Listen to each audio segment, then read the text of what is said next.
Hello, thank you. Yeah, I'm going to give a bit of a brief overview about ransomware. It's kind of everyone's a bit worried about it. Everyone's keeping up at night because of it. What we're seeing with ransomware being converted to as a service, hence the title, and also where we think it's probably going to go. Nobody knows for sure, but we'll have a guess. So I don't think this is news to anyone. Malware is on the increase year on year. I've been in this game a long time. I'm sure some of you have. And malware keeps on increasing, exponential growth.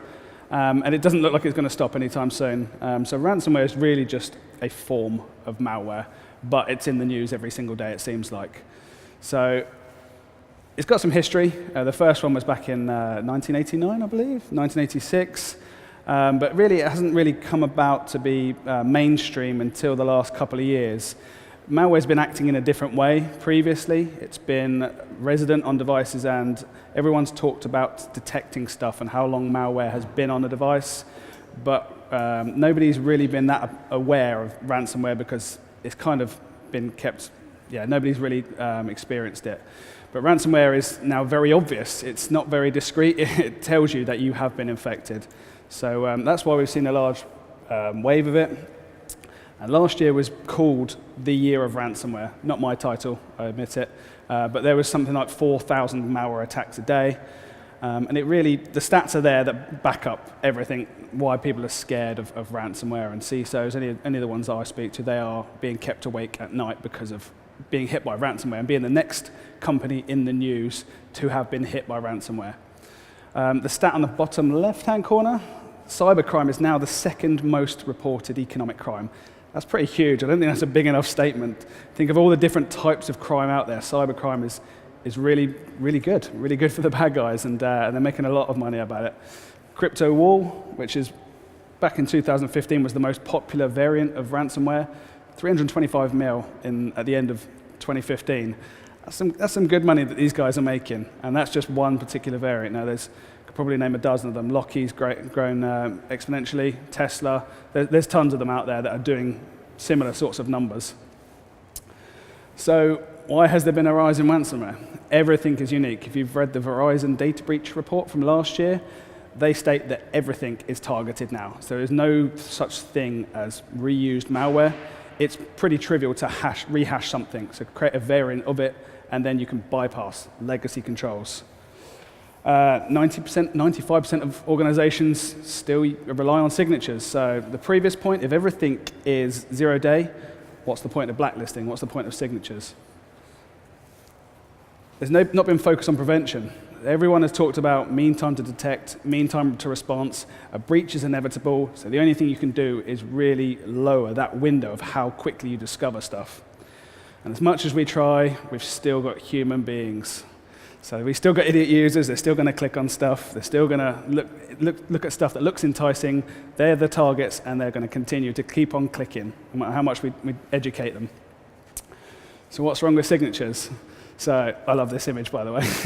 So signatures, you just keep adding stuff, but once you know that there is a limit to it, you can still get past it with a unicycle, for instance. So they clearly didn't want some sort of wheels there, but they've got around it with a unicycle. So this kind of paints the picture on what's wrong with signatures. You can keep adding stuff to the bottom, but you're going to fire away past it, something that doesn't match exactly what that is. And signatures of 30-year-old tech, it's had its day, and we're still using it. Pretty much all organizations are still using signature-based technologies. So this is the future as we see it. So on the left-hand side, AntiVirus is 30 years old, it's blacklisting. And everything in the middle exists because organizations have realized that there is a failing with antivirus. So they've tried to bolster on technologies to it, whether it's HIPS, which is another form of blacklisting, whether it's sandboxing, which has got a great media backing up until fairly recently. But even the best sandboxes out there take about 5 minutes before they can come up with a signature that says, yeah, that looks bad. And with ransomware, as we've seen, 5 minutes is 5 minutes too long. There is a need for a patient zero. And again, back to what Verizon was saying, if everything is unique, then what's the point of sandboxing?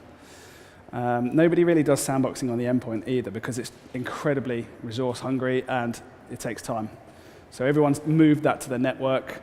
And then there's some considerations about dynamic analysis evasion as well as encrypted traffic. So how many customers out there decrypt traffic before they send it to a sandbox? Not that many, and not many people deploy sandboxes inline as well to actually block stuff. So ransomware, I hope nobody's been faced with these screens, but these are some examples that I've been playing with. Obviously, I get to play with a lot of malware because that's the fun I have.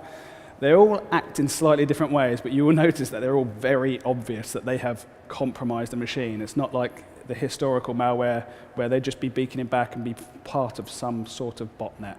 No, these, as soon as ransomware hits the device, they go ahead and encrypt. So whether it's trying to disable any antivirus that exists and disable any Windows shadow copy so that the machine can't be reverted and restored, you will be essentially at the end of it demanded some money. So extortion happens at the end of ransomware, and it's pretty much always in the form of Bitcoin, because has anyone seen the rate for Bitcoin?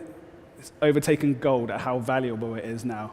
Last time I checked, a couple of days ago, was one Bitcoin was about £1,000. They're all the same these days anyway. So there's some good numbers that they're demanding there.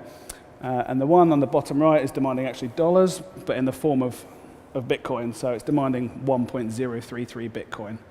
And people are paying it. That's the bottom line. If it wasn't so profitable and they weren't making so much money, then how could people not be paying for it? And it's gone mainstream. So Brian Krebs, if you follow him, he mentioned it. But the bit about this whole sentence that I like is the scary fact that you can track your targets with Google Maps, as he says. And I remember Apple of Steve Jobs years where their whole mantra was, everything just works. This is now what they're saying about ransomware. Everything just works. You pay once, you get free support from the malware author, you get a dedicated channel to them, they even give you SLAs, software updates.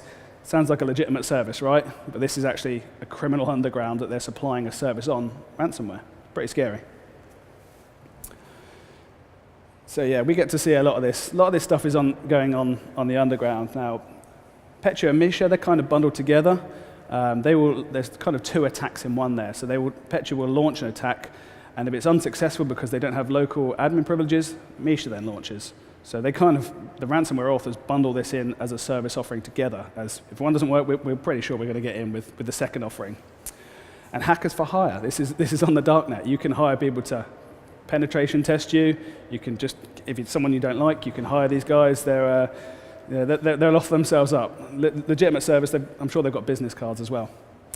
And botnet rental services. So yeah, again, the rates of these, they're pretty cheap. Depending on how much bandwidth you want and how many slave devices you want to use, then they have an offering for you.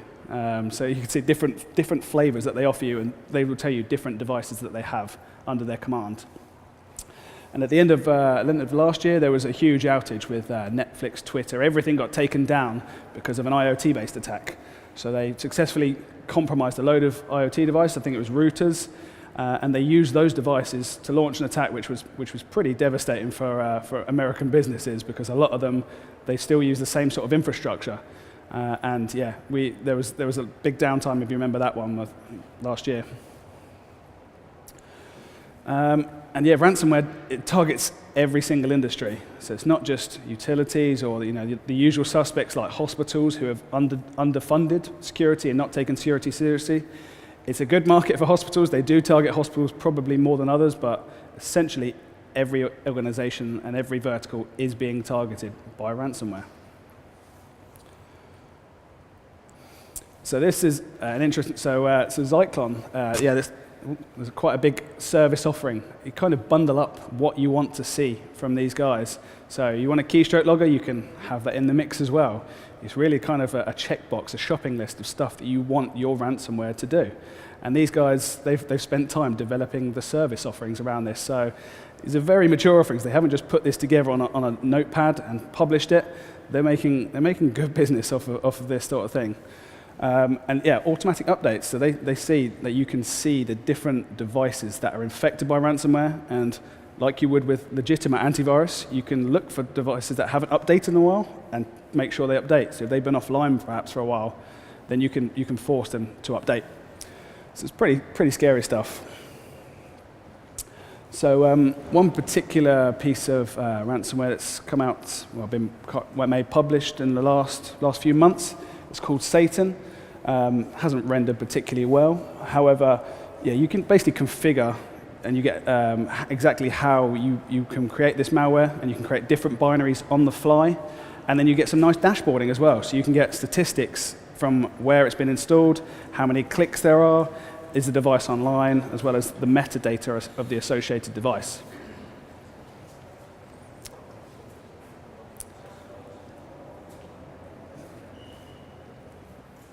Nemesis. So this one looks a bit like the last one. However, they've used the Elk stack. So they've used open source software, free obviously. The bad guys have got to check how much time it's costing them, because time is money.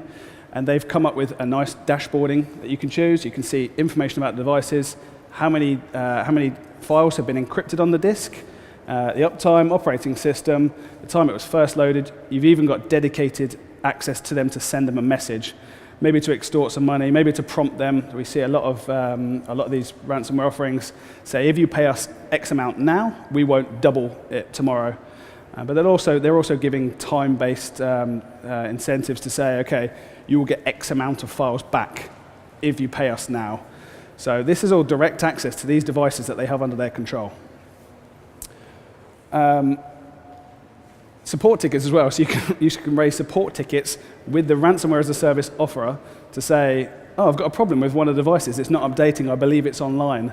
So you've got a direct IRC channel to chat to the people, and they've provided SLAs to you. They normally get back to you within a couple of hours, they're good like that. And they even give you some helpful advice for your ransomware offerings. So they're upfront about their cutting. They say, we'll take about a third, but if you demand too much money from the host that you're infecting, you probably won't get paid. So you want to be smart about how much you're trying to extort from these guys.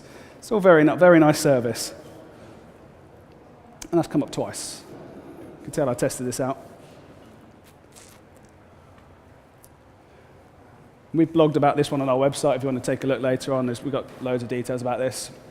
Another piece of ransomware that we've seen is SAMSA. So SAMSA is different in the fact that it uses genuine Microsoft-developed tools to hide its tracks. So sdelete and psexec, it performs reconnaissance on a network, and also when it's finished, it's installed a binary, it will remove all trace of itself. So they do that because they know that cleanup operations, incident responders, what do they try and do? They look for the traffic, they look for installed software, when was it installed, who was it installed by, is it signed, and they just go ahead and remove all residents of themselves from the machine, so you've got no binaries to scan, and they remove the registry keys as well. So what do you do? Once you've made a ton of money with Bitcoin, you've got your business model set up, you've bought from a ransomware as a service offering, you want to print the money, you want to get it out, right? So you can even get the cards printed and embossed for you, and they look legitimate, and they offer guarantees that cards work as well. In specific geos, they tell you whereabouts they are. So this is a full operation here that they're doing.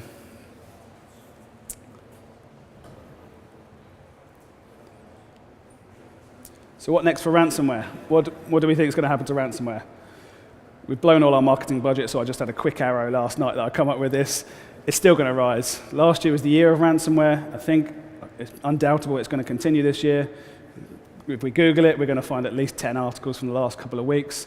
But the exponential growth, as with malware, is going to continue to rise because it's just such good business for the underground. So we're going to see that rise. And there we go. Thanks for listening. I hope that was interesting. We've got any time for questions? Feel free to throw some at me.